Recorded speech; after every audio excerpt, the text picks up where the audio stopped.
Number 1. The Wannsee Protocol Survival. The document was sitting in a filing cabinet in a villa outside Berlin, and it had been there for 6 years when Robert Kempner found it in 1947.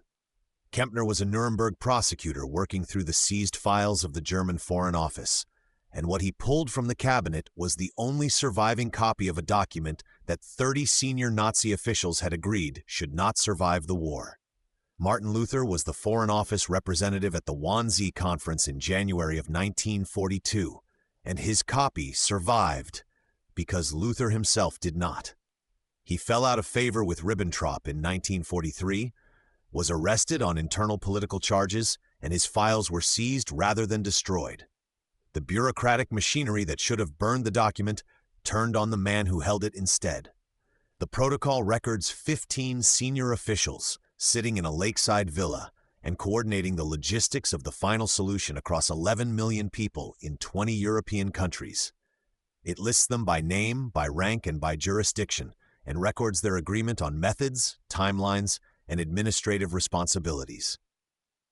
It is not a policy document, it is meeting minutes, which means the policy had already been decided before anyone sat down. The Nuremberg defendants argued the conference was administrative rather than operational, a coordination meeting between agencies that had received orders from above, not the moment the orders were given. In this reading, Wannsee was bureaucratic housekeeping, not the genesis of the killing program, and the officials present were implementers rather than architects.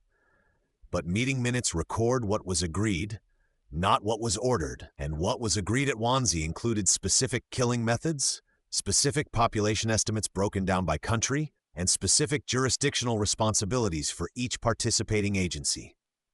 You do not minute administrative coordination at that level of operational specificity unless the people in the room are making decisions, not receiving them. The mainstream explanation requires the document to be less than it is, and the document refuses. 29 other copies were distributed to the officials present, and every one of them was destroyed before the war ended. What the surviving copy cannot answer is whether the destruction of the other 29 was coordinated, and if it was, who gave that order, and whether it too was ever written down. Some timeline fractures come from documents that survived by accident, but some come from decisions the official record says were never made, until the operational logs open and show exactly when they were. Number 2. Ultra-convoy sacrifices. The signal came through Bletchley Park on the night of October the 16th, 1940, and the duty officer who read it knew exactly where the wolf pack was and exactly which convoy was sailing into it. He also knew he could not act on what he knew, and SC-7 sailed into the ambush that sank 22 of its 35 ships in 48 hours. Frederick Winterbotham ran ultra-security for the RAF, and when he published the first public account of the Enigma secret in 1974, he described a war fought on 2 levels simultaneously: the level the sailors and soldiers experienced, and the level the intelligence apparatus managed above them. The operational logs released under the 30-year rule confirmed what Winterbotham had implied, but not stated directly. Specific convoys were knowingly sailed into positions where Bletchley had full visibility of the Wolfpack locations. The mainstream explanation is the one Winterbotham himself accepted. Routing convoys away from known Wolfpack positions would have revealed to Germany that Enigma was broken, collapsing the entire intelligence advantage that ultimately won the war in the Atlantic. The sacrifice of individual convoys was a calculated cost, and the calculation was correct.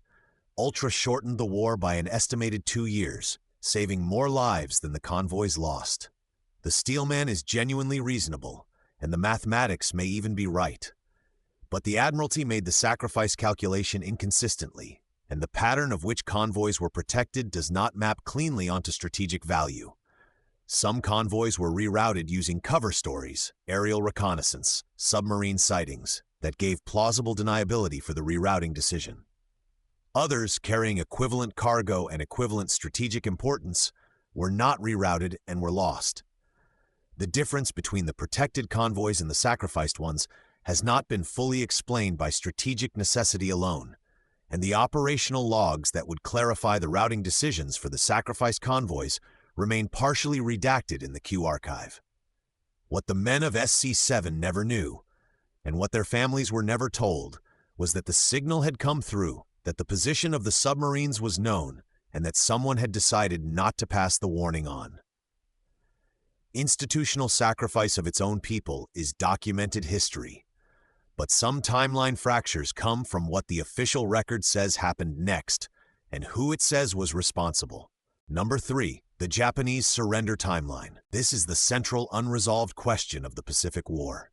Japan was seeking peace terms before the atomic bombs fell, the American government knew it, and the official timeline of why the bombs were used has never fully accounted for what was in the intercepts.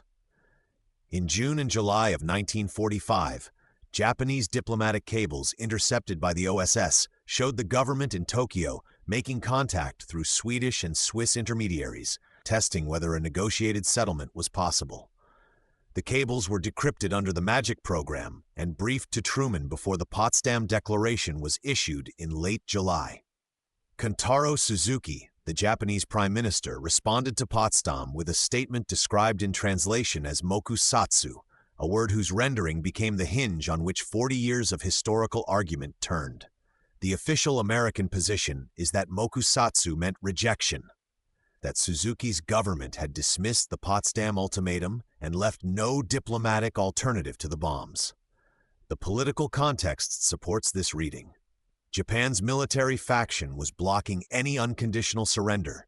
The home island's invasion was projected to cost hundreds of thousands of Allied lives, and the window for a negotiated settlement that left the imperial system intact was one the American government was not prepared to open. But the MAGIC intercepts show something the official timeline does not fully absorb. The peace feelers running through Sweden and Switzerland were not from the military faction. They were from civilian officials who were explicitly seeking a pathway to surrender that the military could be presented with, rather than asked to approve. Truman was briefed on the distinction before Potsdam, and the declaration's unconditional surrender demand was issued in a form that the faction controlling Suzuki's public response was structurally unable to accept.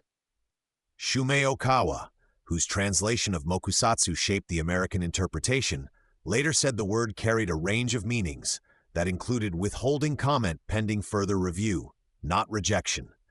Whether that reading is correct, or whether it is a retrospective reframing, is a question the documentary record genuinely cannot resolve. What it can resolve is that the peace feelers were real, they were known, and the decision to issue an unanswerable demand rather than engage them was made by people who had read the same cables. Both explanations remain standing. The bombs ended a war that could not have been ended otherwise, or the bombs ended a war that was already ending through channels the official timeline chose not to pursue. The MAGIC intercepts do not prove either conclusion, but they prove the choice was made with more information than the official timeline acknowledged for 30 years after it was over. From the Pacific to Eastern Europe, where a different kind of timeline fracture was being written into the official record by the army that arrived first. Number 4. The Katyn Attribution Timeline. The file was marked confidential and sent to the Foreign Office in May of 1943, and then it disappeared for 29 years. Owen O'Malley was the British ambassador to the Polish government in exile, and the memo he filed that spring concluded, on the available evidence, that the Soviet Union had massacred 22,000 Polish officers in the Katyn forest in the spring of 1940. The official Allied position attributed the massacre to Germany, and O'Malley's memo contradicted it directly. The evidence O'Malley had assembled was circumstantial but substantial. The state of the bodies, the condition of the documents found on them, and the timeline of German and Soviet occupation of the Katyn region together pointed toward a Soviet killing date of spring 1940, before German forces had ever reached the area. O'Malley sent the memo through proper channels, flagged its sensitivity, and recommended the question be taken seriously. The memo was classified immediately and shared with exactly 2 people outside the Foreign Office. Winston Churchill read it and filed it. Franklin Roosevelt was given a summary and declined to pursue it.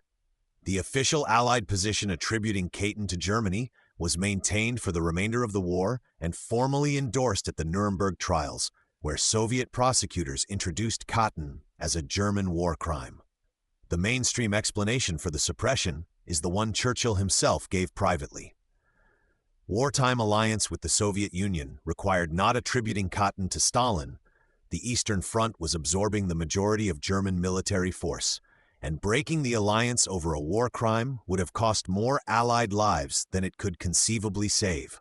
The calculation was brutal but rational, and the people making it understood exactly what they were trading. But the suppression continued for 27 years after Germany surrendered, through governments with no wartime rationale for maintaining it. The Soviet Union continued to assert German responsibility at international forums through the 1960s and 70s. British governments continued to allow the false attribution to stand in the official record long after any alliance calculation had expired. O'Malley died in 1974, 2 years after his memo was finally declassified. He had spent 3 decades watching the official history say something he had documented as false in 1943, and he never gave a public account of what he had been told when he filed the memo or why he had remained silent. What he was told, whether he received an explicit order to bury it or simply understood that he should weigh, is the question his personnel file does not answer. Physical evidence can contradict the official narrative, but some discoveries shatter the timeline by surviving in the official archive for decades, misfiled or overlooked, until someone pulls the right box. Number 5. The Sobibor excavation findings. Yoram Jaime had a personal reason for wanting to find what the post-war investigation said could not be found. His brother had died at Sobibor, and in 2007, Jaime began excavating the site with a team from the Israeli Antiquities Authority, looking for the gas chamber foundations that the official Soviet post-war investigation had declared unlocatable. He found them in 2014 in the exact location survivor testimony had described for 60 years. The Soviet investigation of Sobibor in 1944 and 45 had access to the same survivor accounts, and those accounts placed the gas chambers in consistent, specific, and mappable locations.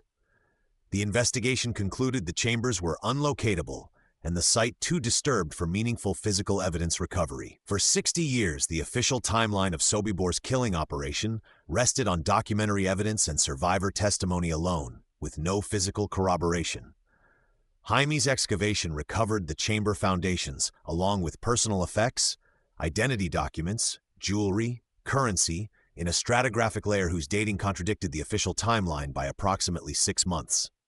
The killing operation at Sobibor had begun earlier than the date established at Nuremberg, in a period the official record had classified as a construction and preparation phase. The physical evidence placed victims in the gas chambers before the official timeline said the chambers were operational. The mainstream explanation for the discrepancy is straightforward. The Nuremberg timeline was constructed from documentary evidence under conditions of deliberate German obfuscation, and a 6-month variance in a wartime killing operation's start date is within the expected margin of error for evidence gathered in the immediate post-war period. Physical archaeology always refines documentary history, and refinement is not contradiction. But the Soviet investigation had survivor testimony placing victims at the site in the earlier period, and that testimony was not incorporated into the official timeline. It was dismissed. Jaime's stratigraphic evidence did not refine the Nuremberg timeline. It vindicated the testimony the investigation had specifically chosen not to believe. The question is not why the documentary evidence was incomplete. It is why the survivor testimony that turned out to be accurate was excluded from the official record while the investigation was being conducted. What the excavation resolved is where the chambers were and when the killing started. What it opened is a question about the Soviet investigation itself, what it was looking for, what it found that it did not report, and whether the declaration that the chambers were unlocatable was a conclusion or a decision. Some timeline fractures come from physical evidence, but some of the deepest ones come from warning signals that traveled through the official system, arrived at the right desk, and were filed rather than acted on.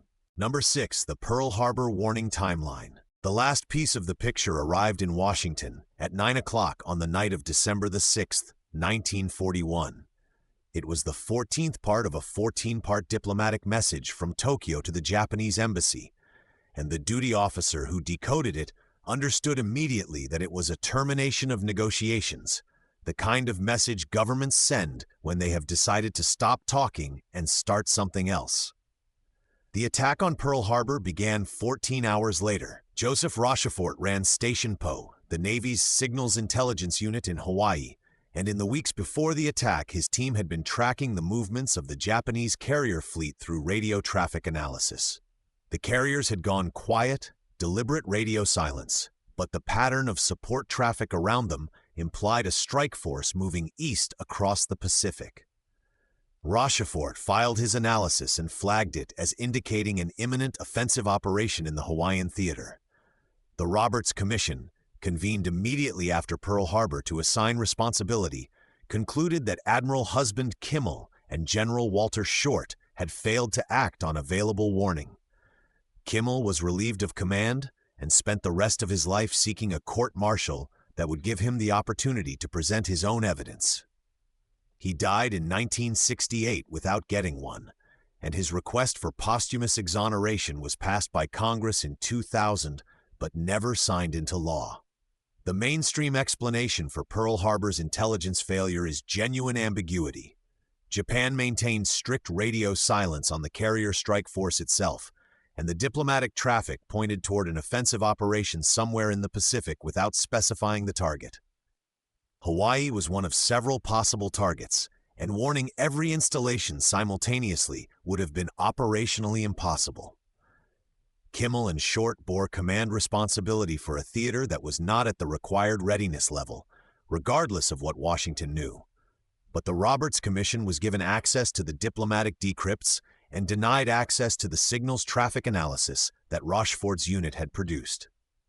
The investigation was structured so that the failure of theater commanders to act on available warning became the official explanation, while the question of what the intelligence apparatus in Washington had assembled and how it had been routed was removed from the scope of inquiry. Kimmel spent 27 years arguing that the evidence the Roberts Commission had not been shown would have changed its conclusions, and the signals traffic logs that were declassified in the 1970s suggest he was right about at least some of it.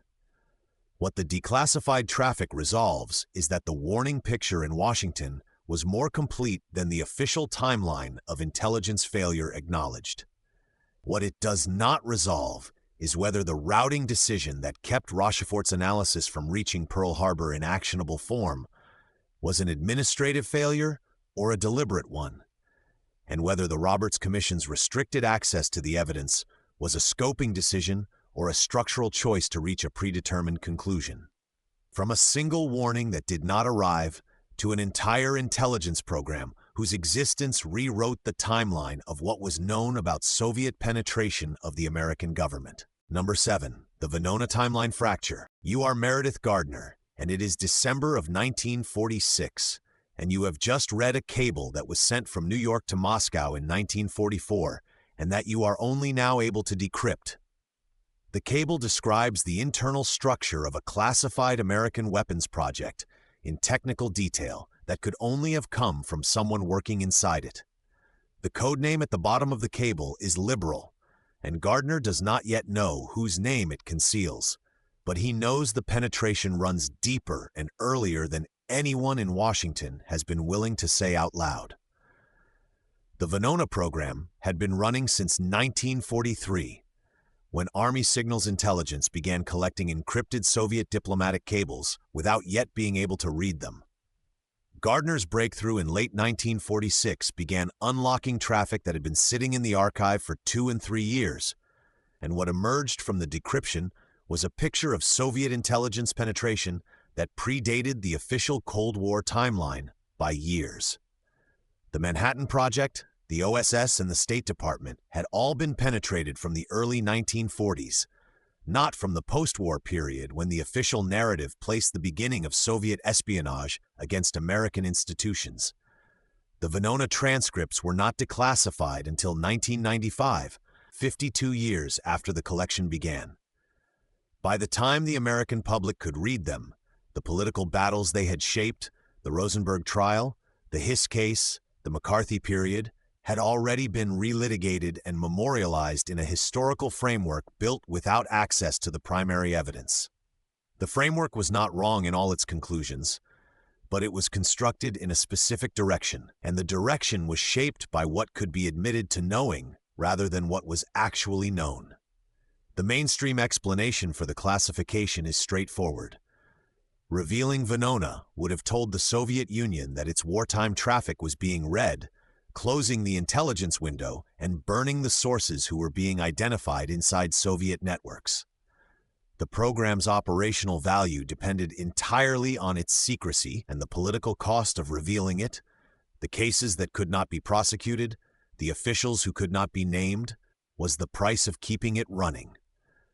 But the FBI knew from Venona by 1947 that at least 2 senior State Department officials were Soviet agents, and the response to that knowledge was shaped not by what had been discovered, but by what could be admitted to discovering. Prosecutions that would have required explaining how the evidence was obtained could not be brought. Warnings that would have required explaining why the warning was credible could not be issued. The official timeline of American counterintelligence response to Soviet penetration was built around the constraint of a secret that could not be acknowledged, and it remained the official timeline for half a century after the constraint had expired.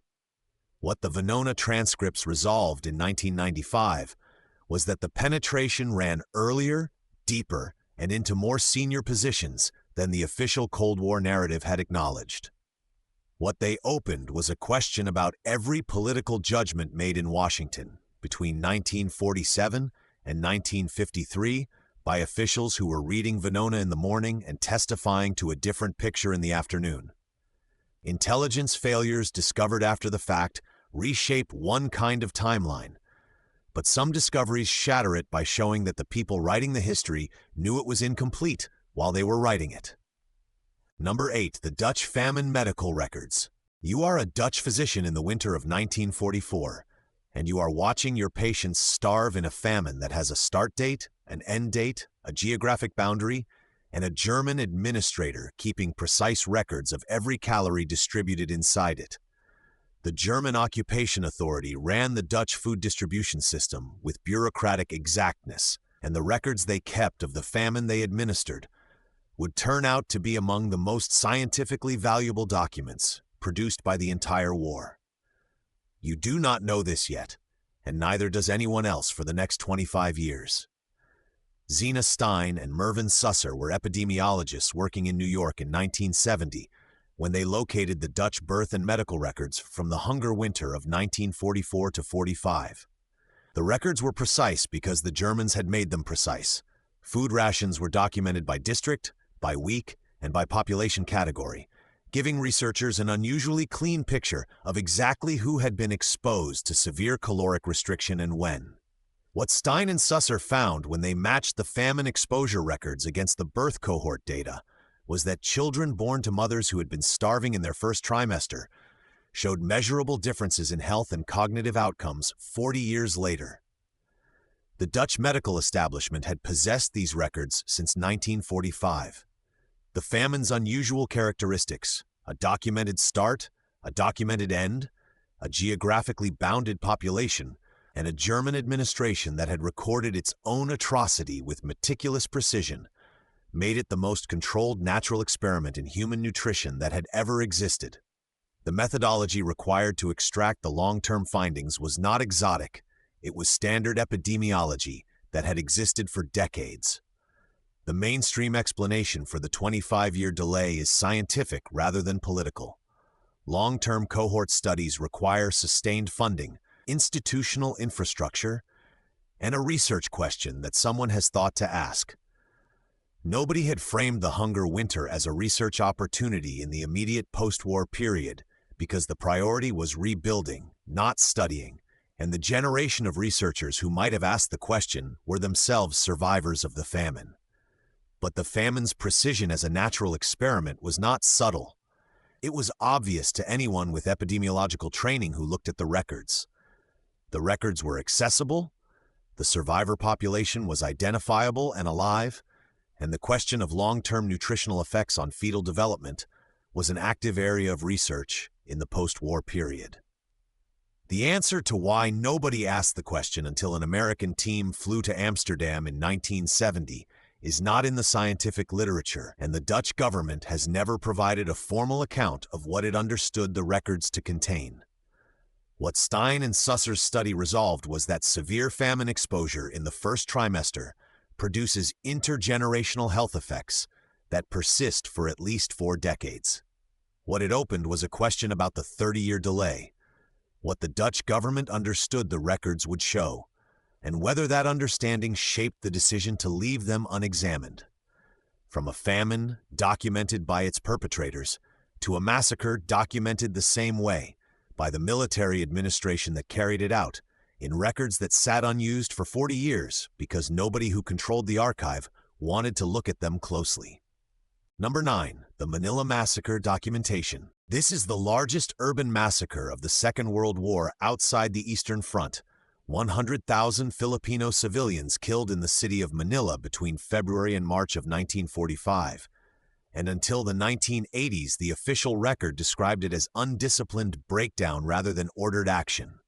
The distinction mattered enormously because breakdown is a tragedy and ordered action is a war crime.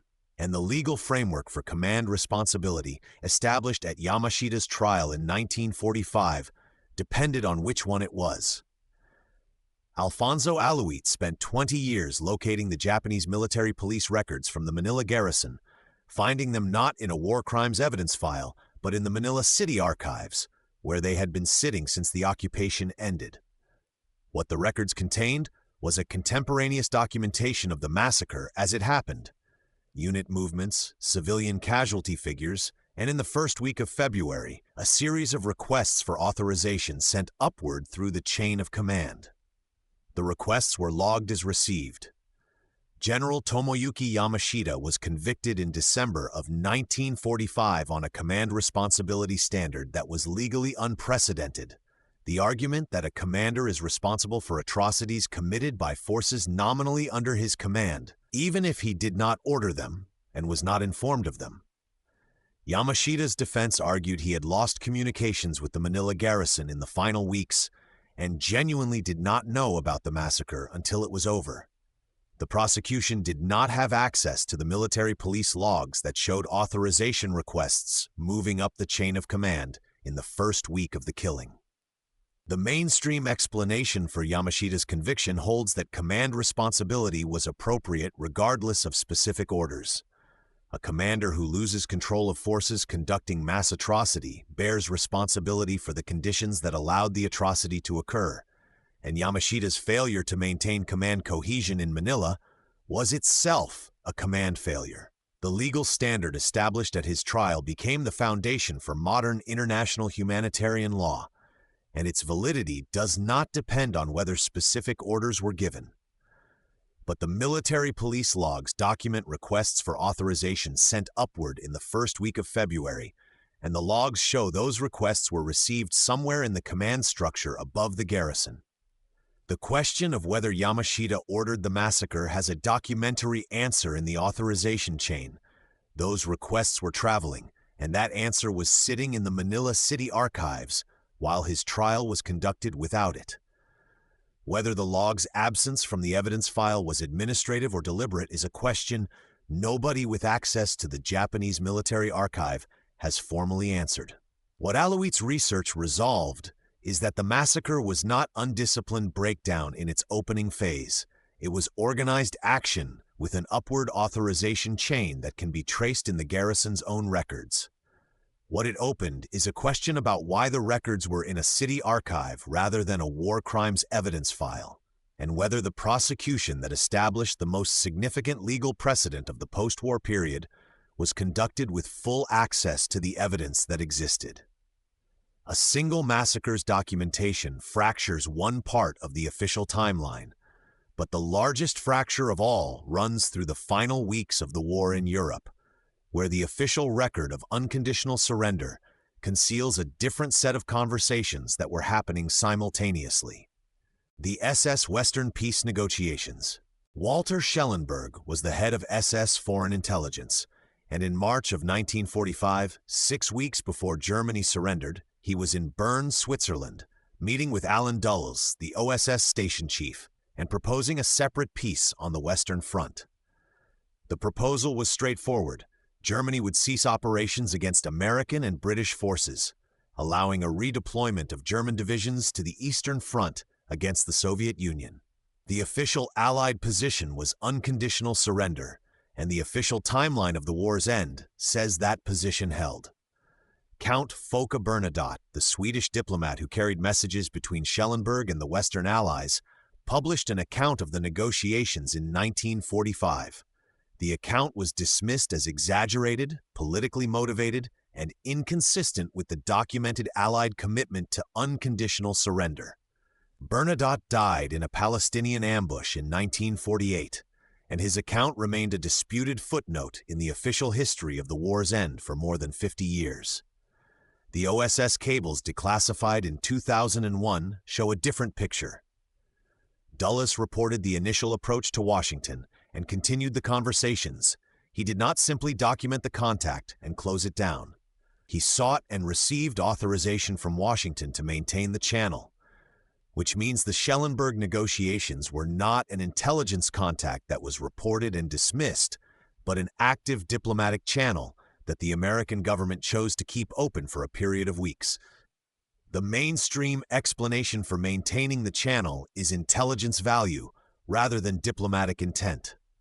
Keeping Schellenberg talking provided insight into the internal state of the Nazi leadership in the final weeks of the war, and the conversations themselves carried no binding commitment. Dulles was a professional intelligence officer running an asset, not a diplomat conducting unauthorized negotiations, and the authorization from Washington reflected the intelligence value of the channel rather than any genuine consideration of the proposal's terms. But the authorization cables do not read like asset management. They read like policy consideration. Washington's responses to Dulles's reporting engaged with the substance of what Schellenberg was offering, not merely with the intelligence value of maintaining contact. What was being evaluated, even if the evaluation ultimately concluded against it, was whether a conditional arrangement on the Western Front served American interests in the final configuration of post-war Europe. That evaluation was conducted by people who understood that unconditional surrender was the stated policy, and who chose to run a parallel channel for weeks before the stated policy prevailed. The cables that were classified for 56 years do not prove that the United States came close to a separate peace. They prove that the question was taken seriously enough to authorize, maintain, and document at a senior level, while the official position said the question did not exist. Schellenberg was tried at Nuremberg, convicted on lesser charges, and released in 1951 on health grounds. He died in 1952 in Turin, having spent his final years writing memoirs that described the Bern negotiations in considerable detail. Nobody sued him for defamation. 10 discoveries, and what connects them is not that the official timeline was wrong, it is that the people writing it knew where the gaps were and made deliberate choices about each one. The gaps were not accidents of incomplete information, but decisions made under pressure in real time by people who understood exactly what they were trading and why. If that is the version of this history you want more of, subscribe. There are more stories like this, and they are not finished.